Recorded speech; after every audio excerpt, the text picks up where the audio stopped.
there is a bit of me that struggles with healthy debt. I understand a mortgage, but if I just look at general debt, if we look at, credit cards or short-term loans or what I do find, somebody who I was learning from said this, he said, debt mortgages your future. So Okay. you try and bring your future into today. And you just think, well, I don't understand. How does it mortgage my future? Well, when you have a look at debt, the scripture says that the lender, the one who lends the money, has a lot more control over you than you, the borrower.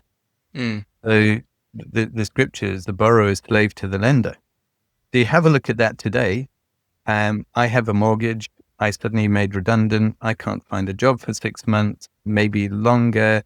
My house is in jeopardy. And that's a really uncomfortable place to be. So, there are things that you can do to put in place in order to away from that. But one of the things, if you've got credit card debt, that debt needs to be paid back. It's easy money to get. If I just get, let's say 10 grand, I then have to earn way more than 10 grand to pay that back. Number one, I have to have that money free. And if I didn't have it free to begin with, then really I should have saved up for it, because I've got to earn more to pay back the debt that was really easy money to me. So I'd be very careful with that. There's quite a few scriptures when you're having a look at that debt. Don't leave that outstanding. Don't let it trickle over. I don't know if you've heard of the rule of 72. If you take the interest that you've got, let's say you've got 6% interest, and you divide that into 72, you see how many years it takes for your money to double. Oh, I see. Yeah. So it's really interesting when you have a look at that. So 12%, it takes 6 years for your money to double. If you take 72, divide that by 12, gives you 6.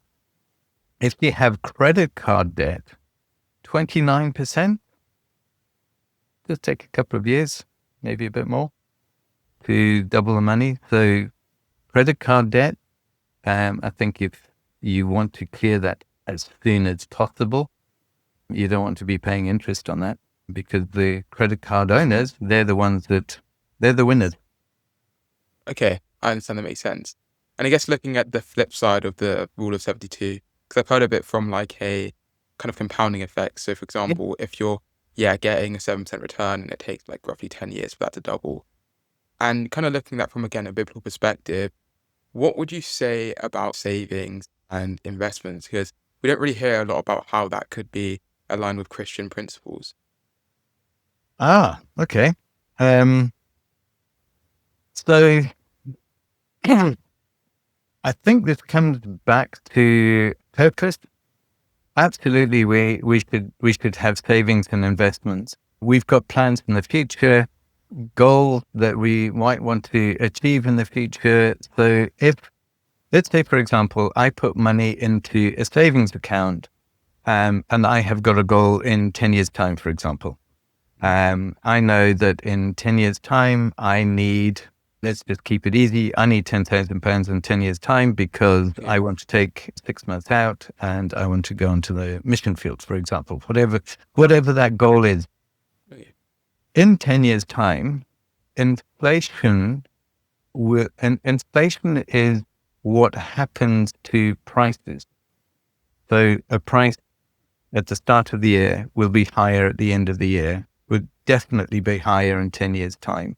So Mhm. that's inflation. Inflation, it's we don't really see it, but it's how much we pay for a loaf of bread, how much we pay for an airfare, whatever it is. That increases in price, that's down to inflation. If I put money into, and I have my savings, and I want £10,000 in 10 years' time, by the time I get to 10 years' time, I'm going to need more than £10,000. If I used interest from cash, you can get some good interest rates at the moment, but cash typically underperforms inflation. Mhm. So if I can invest that money, and it's not a hard and fixed deadline because the markets go up and down. If I can invest that money, I can increase the value of that 10,000. So when I need the 10,000, it might be more than that. I don't know, 12, 14,000 pounds maybe, but I can increase the money through investing. The other thing about investing is that they are companies that do good things for the environment. They do good things in communities, and they are helpful. So actually using your money to help society and community is also something that the scripture talks about. So we can have an influence even while we're putting our money to work, as we're heading towards a goal that we have.